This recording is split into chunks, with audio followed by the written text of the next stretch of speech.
আপনারা যারা আমাদের এই গল্পগুলো শুনতে ভালোবাসেন তাদের জন্য রইল আদৃশ বর্ধনের লেখা মিশরীয় জাহাজের রহস্য। ৪,৬০০ আগেকার জাহাজ এখনও আছে। আস্ত জাহাজটাকে পাওয়া গেছে পিরামিডের পাশের পাতাল ঘর থেকে।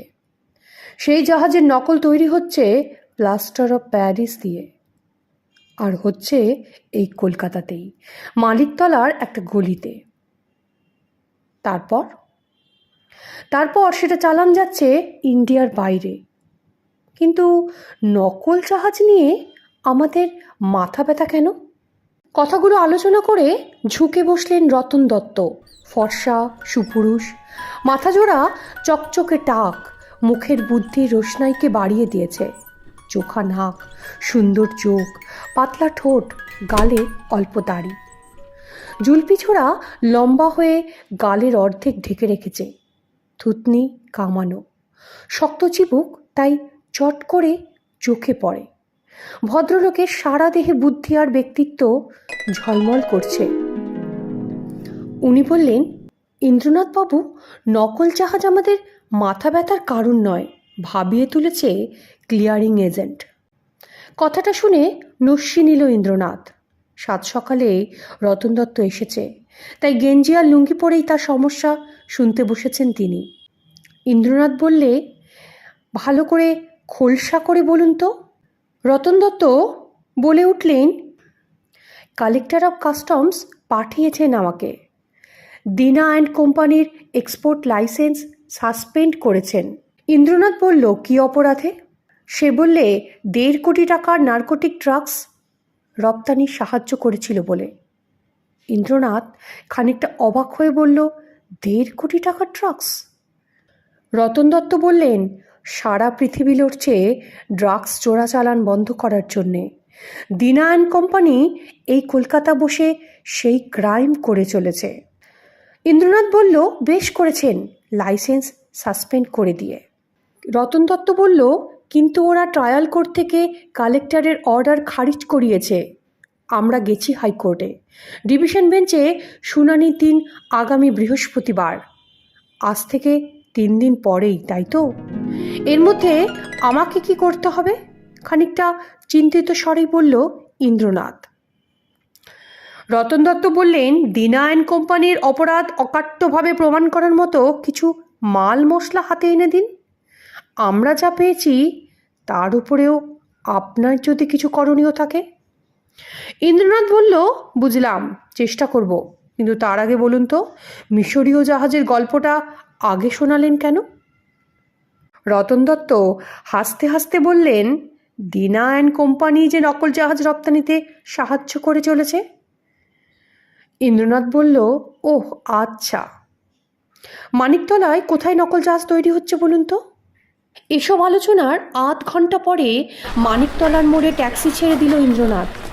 এখনও পরনে মুগার পাঞ্জাবি আর চুনুট করা ধুতি, কোচা ঢুকানো পাশ পকেটে, গায়ে ল্যাভেন্ডারের খোসপাই। এগলি সেগলি ঘুরে একটা জরা জীর্ণ দোতলা বাড়ির সামনে এসে দাঁড়ালো। রাস্তা এখানে ৭ ফুটের বেশি চওড়া নয়, গলি বটে, তবে পিচ বাঁধানো।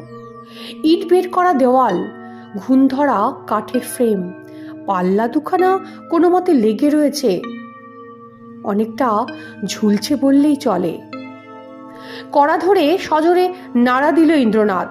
ঘড়ি দেখল সকাল ৯টা। আবার কড়া নাড়ল। চারিদিকে কোনো সাড়া নেই। ৭ ফুট চওড়া রাস্তার এদিকে জালনায় উকি দিল একটা মুখ, ভাঙা দরজার উল্টো দিকের জালনা। বছর ৮-১০-এর একটি মেয়ে বড় বড় চোখে তাকিয়ে আছে ইন্দ্রনাথের দিকে। দেখেই মনে হয় অভাবী ঘরের মেয়ে। এ পাড়ার সবাই গরিব, বাড়িগুলো পড় অবস্থা। মেয়েটি বলল, কাকে ডাকছেন? কথাটা শুনে ঘুরে দাঁড়ালো ইন্দ্রনাথ। বলল, তুমি? কি নাম তোমার? মেয়েটি বললে, তুষ্টু। ইন্দ্রনাথ খানিকটা হেসে বলল, চমৎকার নাম তো তোমার। এ বাড়িতে জাহাজ তৈরি হয় তো? মেয়েটি বললে, জাহাজ? ইন্দ্রনাথ বললে, কেন, তুমি দেখনি সাদা রঙের জাহাজ? মেয়েটি বললে, হ্যাঁ হ্যাঁ, বিশু জ্যাঠা তৈরি করেন তো। ইন্দ্রনাথ খানিকটা হেসে বলল, আমি এসেছি ওই জাহাজ দেখতে। মেয়েটি বলছে, কিন্তু বিশু জ্যাঠা তো এখন ঘুমোচ্ছেন। ইন্দ্রনাথ অবাক, বলল, এত বেলায়? এখন তো 9টা বেজে গেল। মেয়েটি বলল, তাহলে উঠে পড়বে বোধ হয়, আপনি জোরে কড়া নাড়ুন। দুষ্টুর পেছনে এসে দাঁড়ালেন মাঝবয়সী এক ভদ্রলোক। খালিকা পাজরা দেখা যাচ্ছে, পরনে লুঙ্গি, গাল ভর্তি সাবানের ফেনা, এক হাতে খোলা খুর দিয়ে আজকাল বেশিরভাগ মানুষই দাড়ি কামায় না। চেয়ে রইল ইন্দ্রনাথ লোকটির দিকে। ভদ্রলোক দাঁড়িয়েই বলতে শুরু করলেন, বিশুদা সারা রাত জাগেন, তাই বেলা করে ঘুমন। ওই খুলছে দরজা, দেখুন। বিশুদা, কুম্ভকর্ণের ঘুম বটে আপনার। কতক্ষণ ধরে কড়া নাড়ছেন ভদ্রলোক, যান ভেতরে যান। ভাঙা দরজা পেরিয়েই একটা সরু গলি, তারপর একটা উঠোন, মাথার ওপর টিনের ছাউনি, রকমারি মূর্তি সাজানো চারপাশে, কোনোটা মাটির কোনোটা পাথরের। এইখানেই একটা বেঞ্চির ওপর বসল ইন্দ্রনাথ। বিশুবাবু বসলেন একই বেঞ্চিতে। ভদ্রলোক অসম্ভব রোগা, গায়ের রং কাজলের মতো কালো, এক মুখ, সাদা কালো দাড়ি, চোখ দুটো বেশ লাল।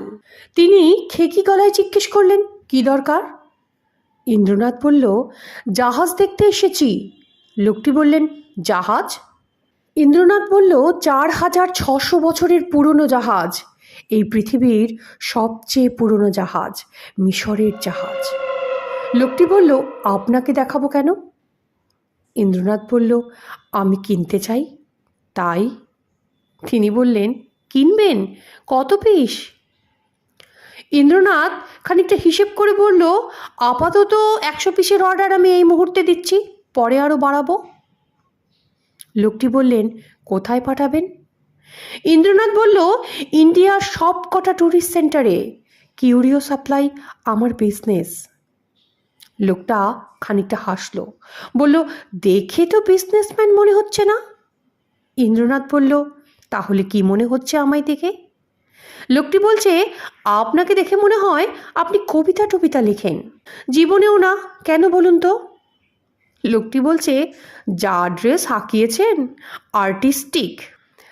ইন্দ্রনাথ আবার সজোরে হেসে উঠল, তারপর বলল, আর্টিস্টিক ড্রেস না হলে তো আর্টের জিনিস বেচা যায় না মশাই। ভদ্রলোক বললেন, তা যা বলেছেন, খাঁটি আর্টিস্টের ছাপ বাইরে থাকে না। তবে কোথায় থাকে? ভেতরে। লাল চোখ দুটো কুঁচকে চেয়ে রইলেন বিশুবাবু। ভদ্রলোক ভয়ানক কুৎসিত, গালের হাড় উঁচু, কণ্ঠার হাড় উঁচু, মুখখানা কঙ্কালের করটি বললেই চলে। ভদ্রলোক খানিকটা বিস্ময় হয়ে বললেন, আপনি আমার ভেতর দেখতে পাচ্ছেন? ইন্দ্রনাথ বলল, বিজনেসের চোখ দিয়ে দেখছি, খাঁটি আর্টিস্টরা সেলসম্যান হয় না, আপনিও নন, তাই পড়ে পড়ে মার খাচ্ছেন। লোকটি বললে, কে বলল আমি মার খাচ্ছি?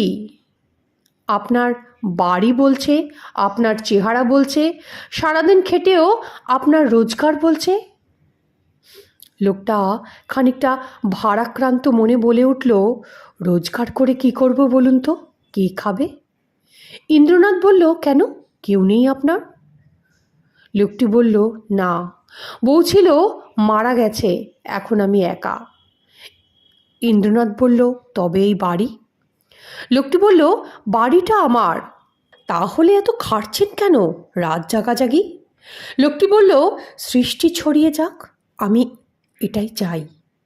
আপনার সেরা সৃষ্টি কি তাহলে মিশরীয় জাহাজ? লোকটি বলল, না না, ওটা আমার খেয়াল, ন্যাশনাল জিওগ্রাফিক ম্যাগাজিনে ছবি দেখে বানিয়েছিলাম। লোকটি কথাটা খানিকটা মন দিয়ে শুনল ইন্দ্রনাথ। বলল, কিন্তু ভালো মার্কেট পেয়েছেন, আমি তো আপনার ঠিকানা পেলাম কায়রো থেকে। লোকটা চমকে উঠল, বলল, কায়রো থেকে? ইন্দ্রনাথ বলল, নকল জাহাজ যেখানে পৌঁছেছে মিউজিয়ামের পাশেই বিক্রি হচ্ছে, আসল জাহাজের পাশে। বিশুবাবু এবার বলে উঠলেন, মানিকচাঁদের এলেম আছে বটে। ইন্দ্রনাথ বলল, এই মানিকচাঁদটিকে? বিশুবাবু বললেন, মানিকচাঁদ আগরওয়াল, ইম্পোর্ট এক্সপোর্টের বিজনেস আছে। একবারে 50 পিস ইজিপসিয়ান জাহাজ শুধু তো ওই নেয়। ইন্দ্রনাথ বলল, তাহলে ঠিকানাটা দেবেন তো, ব্যবসার কথা বলবো। জাহাজ তৈরি করেন কোথায়? লোকটা বলল, আমার ভেতরের স্টুডিওতে, আসুন। উঠোন থেকে একটা সরু এদো গলি, তারপর আরেকটা উঠোন। এখানে চৌবাচ্চা, কল, শ্যাওলা সবুজ মেঝে, সিঁড়ি উঠে গেছে কোমর সমান উঁচু দাওয়ায়। পরপর 3টে ঘর, 3টি ঘরেই মালপত্র ঠাসা। দাওয়াতেও ছড়ানো রয়েছে হাবি জাবি জিনিস। মাঝখানের ঘরটায় শিকল তোলা। খুললেন বিশুবাবু, পাল্লায় ঠেলা মারলেন, বললেন, দেখেছেন? অবাক হয়ে চেয়ে রইল ইন্দ্রনাথ। টানা লম্বা টেবিলের ওপর রয়েছে 5খানা সাদা জাহাজ, একই রকম দেখতে, লম্বাটে গড়ন, দুটো সরু দিক একটু উপরে তোলা এবং বাঁকানো। মাঝামাঝি জায়গায় কেবিন ঘর, সামনের দিকে 5 জোড়া দাঁড়, পেছনে 1 জোড়া।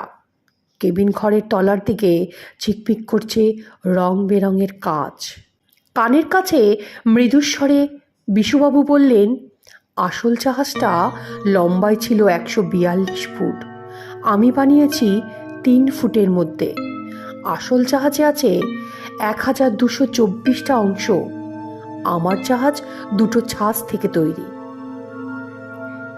ইন্দ্রনাথ আপন মনে বলে উঠল, রাজা খুফুর জাহাজ। বিশুবাবু বললেন, হ্যাঁ, এই সেই রাজা খুপুর জাহাজ, পবিত্র জাহাজ। এই জাহাজেই নাকি রাজার মমিদেহ আনা হয়েছিল নীল নদের ওপর দিয়ে। খরস্রোতের উপযোগী করেই এত সরু গড়ন করা হয়েছিল। ইন্দ্রনাথ বলল, কিন্তু কাজগুলো? আসল জাহাজে তো কোনো কাজ নেই। দেখছি নকল জাহাজের দুপাশেই কাচ লাগিয়েছেন। বিশুবাবু বললেন, ওসব মানিকচাঁদের খেয়াল, ও এনে দেয়, আমি বসিয়ে দিই। এই তো বাক্সে রয়েছে বাড়তি কাজ। ইন্দ্রনাথ বলল, ঠিকানাটা দেবেন তো মানিকচাঁদের? 3 নম্বর রাশচন্দ্র বোস রোড, বড়বাজার। ইন্দ্রনাথ বলল, আমি কিন্তু কাজ ছাড়াই চাইছি। বিশুবাবু খানিকটা হাসলেন, তারপরে বললেন, কাজ পছন্দ হচ্ছে না আপনার? বিশুবাবুর ওই হাসিটার দিকে অনেকক্ষণ তাকিয়ে রইলেন ইন্দ্রনাথ।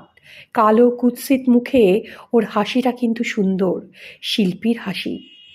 বললেন, না, মোটা রুচির ব্যাপার, কিন্তু খদ্দের যা চায়। ইন্দ্রনাথ বলল, আমার কাছে কত করে নেবেন? বিশুবাবু বললেন, জাহাজ পিছু 200। ইন্দ্রনাথ রাজি হয়ে গেলেন, বললেন, অ্যাডভান্স দিয়ে যাব সন্ধ্যায়, বাড়ি থাকবেন তো? বিশুবাবু আবার হাসলেন, বললেন, কোথায় আর যাব। কথাগুলো বলতে বলতেই বিশুবাবু ঘর থেকে বেরিয়ে এলেন। তারপর হাঁক দিলেন, কি হলো, আসুন। ঘরের ভেতর থেকে ভেসে এলো ইন্দ্রনাথের গলা, বলছে, দাঁড়ান মশাই, রুমালটা কোথায় যেন পড়ল। পরক্ষণেই বেরিয়ে এলো নিজেই, রুমালটা পুরে রেখেছে পকেটে। নস্যি নেওয়ার অভ্যাস যাদের, রুমাল ছাড়া তাদের চলে না। আসি তাহলে। ভদ্রলোক বলল, আসুন। এতক্ষণ ঘরের ভেতরের সমস্ত আলোচনা গতিবিধি লক্ষ্য রাখছিল দুষ্টুর বাবা। ইন্দ্রনাথ চৌকাঠ পেরিয়ে গলিতে নেমে মোড় ঘুরতেই দুষ্টুর বাবা সরে এলেন জানলার কাছ থেকে, সিঁড়ি বেয়ে উঠে গেলেন দোতলায়। ছাদে একটাই ঘর, চৌকির ওপর বসানো একটা সাদা টেলিফোন। দরজা বন্ধ করে চৌকিতে বসলেন তিনি, রিসিভার তুললেন, ডায়াল করলেন। মানিকচাঁদ বাবু বলছি, বিশু কাকার বাড়িতে কাউকে পাঠিয়েছিলেন? না, কেন? একজন এসেছিল, এতক্ষণ ছিল, এক্ষুনি গেল। কিন্তু কিছু নিয়ে গেছে? না। দেখতে কীরকম? খুব সুন্দর, সিনেমার হিরোর মতো চেহারা, ধুতি আর পাঞ্জাবিতে মানিয়েছেও বেশ। বিশু তাকে চেনে? মনে তো হলো না। ঠিক আছে, যাচ্ছি আমি। বিশুবাবু তখন এক মগ জল চৌবাচ্চা থেকে তুলে মুখ ধুচ্ছিলেন। মানিকচাঁদ এসে দাঁড়ালো সামনে। রূপকথার রাজপুত্তরের মতো চেহারা, টকটকে গায়ের রং, গোলগাল মুখ, হাতে আঙ্গুলে হিরে, পাঞ্জাবির বোতামেও হিরে, হিরে যেন তার চোখ দুটোতেও। চোখের সেই জোড়া হিরেতে ঝিলিক তুলে বলল, মানিকচাঁদ, কে এসেছিল বিশুবাবু? ভেজা মুখে বলে উঠলেন বিশুবাবু, আপনি জানলেন কি করে? এখনো তো আধ ঘন্টা হয়নি। মানিকচাঁদ বলল, কে এসেছিল? বিশুবাবু বললেন, নামটাই তো জানা হয়নি। কেন এসেছিল? নকল জাহাজ কিনবে বলে। বিশুবাবু বললেন, আমি বেচবো বলেছি। মানিকচাঁদ খানিকটা কঠোর কণ্ঠস্বরে বলল, না, বেচবেন না। কাঁধের গামছা টেনে নিয়ে মুখ মুছতে মুছতে বললেন বিশুবাবু, আপনার হুকুমে? মানিকচাঁদ বলল, হ্যাঁ। বিশুবাবুর লাল চোখ একটু গরম হলো বটে, আরও একটু কুৎসিত হলো হাড় সর্বস্ব মুখখানা। তারপরেই শিল্পীর হাসি হাসলেন, বললেন, জিনিসটা আমার, যাকে খুশি বেচব। মানিকচাঁদ বলল, তাহলে তো আপনার সঙ্গে আর ব্যবসা চলবে না। বিশুবাবু খানিকটা গম্ভীর গলায় বলল, নিয়ে যান আপনার জিনিস। মিনিট পাঁচেক লাগলো প্যাক করতে। বোর্ডের কার্টন বাক্স মারুতিতে করেই এনেছিল মানিকচাঁদ। প্রত্যেকটার মধ্যে ভরা ছিল খড়কুটো আর কাটা কাগজ। 5টা জাহাজ ঢুকে গেল তাদের মধ্যে। ছোট্ট বাক্স ভর্তি বাড়তি কাজগুলো নিয়ে গটগট করে ভাঙা বাড়ি থেকে বেরিয়ে এলো মানিকচাঁদ। তারপর উঠে পড়ল গাড়িতে। গলি পেরিয়ে এসে বড় রাস্তায় পড়তেই একটা মোটর সাইকেল এসে দাঁড়ালো সামনে। নেমে এলো ট্রাফিক সার্জেন্ট, হাত বাড়িয়ে দিয়ে বলল, আপনার লাইসেন্স? ভুরু কুচকে গেল মানিকচাঁদের। 14 বছর গাড়ি চালাচ্ছি, লাইসেন্স সঙ্গে রাখিনি কখনো। ট্রাফিক সার্জেন্ট বলল, তাহলে চলুন থানায়। মানিকচাঁদ এবার ভুরু কুচকালো, বলল, থানায়? সার্জেন্ট ছোকরা বড় কড়া, কোনো আপত্তি টিকল না। সাদা অমনিকে নিয়ে গেল মানিকতলার থানায়। মানিকচাঁদের মুখ তখন শুকনো। তাকে গাড়ি থেকে নামিয়ে বসানো হলো একটা ঘরে।